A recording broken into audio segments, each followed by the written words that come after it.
இடம்பொருள் நேயர்களுக்கு வணக்கம். ஸோ இன்னைக்கு பார்த்தீங்க அப்படின்னா நமக்கு இந்த பாக்யலட்சுமி சீரியலில் இப்போ கோபிநாத் அவமானப்படுறதெல்லாம் பார்க்கும்பொழுது ஒரு பக்கம் லைட்டாச்சா பாவம் இல்லை, இத்தனை பேர் முன்னாடி கிஃப்ட்டை கொடுக்கும் போது கிஃப்ட்டை தூக்கி எறிஞ்சு யாரா நீ அயோக்கிய ராஸ்கல்னு கேட்குறாங்களே அப்படின்னு தோணினாலும் கூட ஆக்சுவலான உண்மை என்ன அப்படின்னு பார்த்தீங்க அப்படின்னா இதெல்லாம் அவருக்கு தேவையான ஒன்று.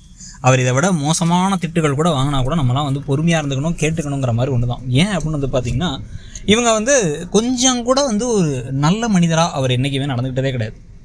அவர் மற்றவங்களை காயப்படுத்துறதும் கஷ்டப்படுத்துறதும் இந்த மாதிரி விஷயங்களை தான் அதிகமாக பண்ண ஒரு ஆள்.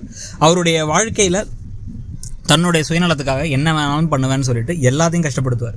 இத்தனை தடவை குடிச்சிட்டு இப்போ கல்யாணம் பண்ண ராதிகாவையும் மையுவையும் கஷ்டப்படுத்துறதாகட்டும், இன்னொரு பக்கம் பார்த்தீங்க அப்படின்னா தன்னுடைய சொந்த அம்மாவையே சந்தேகப்பட்டதாகட்டும், பாக்கியாவை ஒரு மாதிரி நிம்மதியாக இருக்க விடாமல் எத்தனை கஷ்டங்களும் துன்பங்களும் துயரங்களும் கொடுத்துருக்காருங்கிறது எல்லாத்துக்குமே தெரிஞ்ச விஷயம்.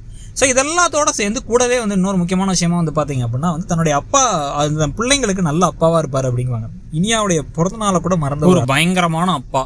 பிள்ளையோட பிறந்தநாளை மறந்தது மட்டும் இல்லாமல் தன்னுடைய பிள்ளைங்களுக்கு என்ன வேணும் ஏது வேணுங்கிறத பற்றிலாம் அவருக்கு எதுவுமே தெரியாது. எல்லாமே பாக்கியா தான் பார்த்துப்பாங்க. இவர் நான் பணத்தை கொண்டு கொடுத்தேன், பாக்கியா பார்த்துக்கணும் அப்படிங்கிற எண்ணத்தோட தான் இருப்பார். இந்த மாதிரி நிறைய பேர் இருக்காங்க அப்படின்னு வச்சுக்கிட்டாலும் கூட தனக்கு விருப்பமானது இதுதான் அப்படின்னு செடியன் ஜெனியை பிடிச்சிருக்குன்னு சொன்ன போதாகட்டும், இல்லை பார்த்தீங்கன்னா இப்போ எழில் தனக்கு என்ன விருப்பம் அப்படிங்கிறதெல்லாம் சொன்னும் போது படிப்பு விஷயத்தில் ஆகட்டும், அவரோட கல்யாண விஷயத்தில் சொன்ன போது எல்லாமே அதெல்லாம் கிடையாது, இப்படி தான் நடக்கணும், இப்படி தான் நடந்துக்கணும் அப்படின்னு சொல்லி தான் கேட்டிருக்காரு. சரி, இந்த மாதிரி நிறைய அப்பாக்கள் இப்படி தான் இருப்பாங்க, நிறையா பேர் இப்படி தான் இருப்பாங்க அப்படின்னு வச்சு பார்த்தாலும் கூட விலகி போனதுக்கப்புறமா முன்னாடி இருந்த தன்னுடைய மனைவியை டார்ச்சர் பண்ணுறதுங்கிறதெல்லாம் எவ்வளோ ஒரு கேவலமான புத்தி. அவங்களுடைய தொழிலை கெடுத்து விடுறது, அவங்க கேரளா போயிருக்கும் போது லைசன்ஸை கசக்கி தூக்கி போடுறது, இது மட்டும் இல்லாமல் இந்த மாதிரி சின்னதாக நிறைய விஷயங்களை செஞ்சுருக்காரு.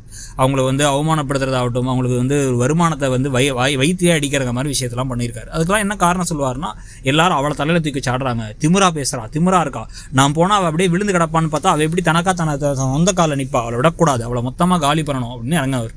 ஸோ இந்த மாதிரி வில்ல புத்திக்கெல்லாம் சேர்ந்து தான் இப்போ ஒரு அசிங்கப்படுறதும் அவமானப்படுறதும் நடந்துகிட்டு இருக்கு. இப்போவும் கூட இவ்வளோ எல்லாரும் சொல்லி அவமானப்படுத்தி நீ எல்லாம் ஒரு பிள்ளையாடா, நீ எல்லாம் எங்கள் அப்பாவாடான்னு சொல்லி தூக்கி போட்டதுக்கப்புறமா அவங்களுக்கு நல்லது பண்ணோம், அவங்க முன்னாடி இல்லை நான் நல்லவன்னு காமிக்கணும் நான் அப்படின்லாம் இறங்க மாட்டார். அதுக்கு பதிலாக என்ன பைத்தியக்காரத்தை நான் பண்ணுவார்னு பார்த்தீங்கன்னா பார்த்தீங்கன்னா பழி வாங்கணும், பாக்கியாவை நிம்மதியாக இருக்க விடக்கூடாது அப்படின்னு தான் முடிவு பண்ணுவார். பாக்கியாவை நிம்மதியாக இருக்க விடக்கூடாதுங்கிறதுக்காக ஒவ்வொரு சின்ன விஷயமா ஏதாச்சும் நான் பண்ணுறது, அவங்கள அந்த ஹோட்டலை விட்டு போக வைக்கிறதுக்காக அந்த எழிலோட ஃப்ரெண்டோட அப்பா இருக்கார்ல அவர்கிட்ட பேசுறது அப்படிங்கிற மாதிரி எல்லாத்தையும் பண்ணக்கூடிய ஒரு ஆள் தான் இவருங்கிறது நமக்கு நல்லாவே தெரியும். ஸோ இது எல்லாத்தையும் பண்ணதுக்கு பிறகு தான் பார்த்தீங்க அப்படின்னா பாக்கியா இப்போ பாவமாக பரிதாபமாக இருக்குது. பாக்கியாவுக்கு இது வரைக்கும் நடந்த எல்லா டார்ச்சரோட சேர்ந்து புது டார்ச்சராக இந்த விஷயமும் சேரப்போகுது.